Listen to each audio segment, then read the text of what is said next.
अहिल्यानगर जिल्ह्यातील डोंगरगण परिसर आणि वांबोरी घाट. 2 दिवसापूर्वी या घाटात दरीकाठावर एका गोणीत भरलेला मृतदेह आढळला आणि संपूर्ण परिसरात एकच खळबळ उडाली. सकाळच्या वेळी काही स्थानिकांना दरीकाठावर संशयास्पद गोणी दिसली. जवळ जाऊन पाहिल्यानंतर त्यातून दुर्गंध वास येत होता. परिस्थिती पाहून तात्काळ पोलिसांना कळवण्यात आलं. पोलिसांनी घटनास्थळी धाव घेतली आणि गुन्हे उघडताच आत एका पुरुषाचा मृतदेह आढळला. ही घटना समोर येताच परिसरात भीती आणि संतापाचं वातावरण निर्माण झालं. सुरुवातीला सर्वात मोठे आव्हान होते ते म्हणजे मृतदेहाची ओळख पटवणे. कारण मृतदेह गोणीत शिवून टाकण्यात आला होता. पुरावा नष्ट करण्याचा स्पष्ट प्रयत्न दिसत होता. मात्र अहिल्यानगर जिल्ह्यातील स्थानिक गुन्हे शाखेने तांत्रिक तपास, गुप्त माहिती आणि चौकशीच्या आधारे तपासाची चक्र वेगाने फिरवली. अवघ्या 2 दिवसात या प्रकरणाचा थरारक उलगडा करण्यात आला.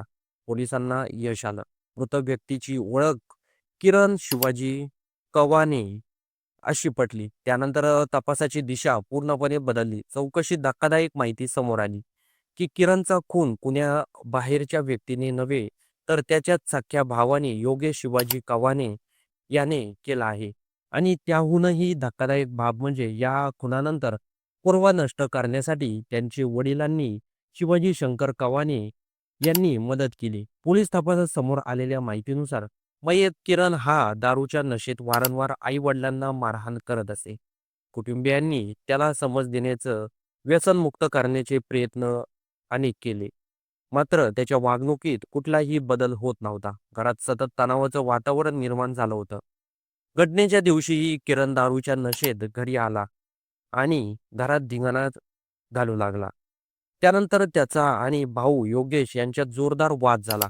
हा वाद इतका वाढला की संतापाच्या भरात योगेशने किरणचा गळा आवळून हत्या केली, अशी कबुली पोलिसांसमोर त्यांनी दिली आहे.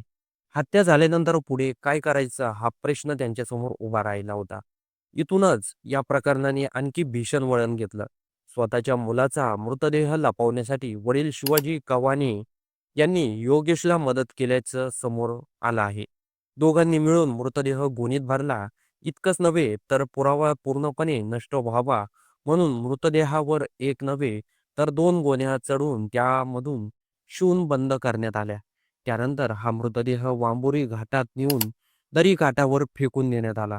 ही संपूर्ण कृती अत्यंत अमानुष आणि थरकाप उडवणारी आहे. एका सख्ख्या भावाने भावाचा खून करणे आणि वडिलांनी त्यात मदत करणे, या घटनेने नातेसंबंधावरचा प्रश्नचिन्ह निर्माण झाला आहे. जे नाते आयुष्यभर संरक्षण देणारे असतात, त्याच नात्यातून अशी हिंसा उफळून येणे ही समाजासाठी चिंतेची बाब आहे. स्थानिक गुन्हे शाखेच्या पथकाने या प्रकरणात अत्यंत वेगाने, कौशल्याने तपास पुढे केला आहे. आरोपीपर्यंत ते पोहोचले आहेत. तांत्रिक पुरावे, कॉल डिटेल्स, स्थानिक चौकशी आणि संशयितेची कसून चौकशी याच्या आधारे अखेर बाप लेक दोघांनाही अटक करण्यात आली आहे. सध्या दोघांवर गुन्हा आणि पुरावा नष्ट करण्याचा गुन्हा दाखल असून पुढील तपास सुरू आहे. या घटनेमुळे अहिल्यानगर जिल्ह्यात संताप निर्माण झाला आहे. सध्या पोलीस पुढील तपास करत आहे. न्यायालयीन प्रक्रियेनंतर या प्रकरणात नेमकी शिक्षा काय होते हे पुढे स्पष्ट होईल. मात्र एक गोष्ट निश्चित आहे, वांबोरी घाटातील ही घटना दीर्घकाळ लोकांच्या स्मरणात राहणार आहे. तर मंडळी, या घटनेबद्दल आपलं काही मत असेल तर ते कमेंट बॉक्समध्ये नोंदवायला विसरू नका. आणि होऊ दे चर्चा चॅनलचे व्हिडिओ तुम्हाला आवडत असेल तर सर्वात आधी चॅनलला सबस्क्राईब नक्की करून जा.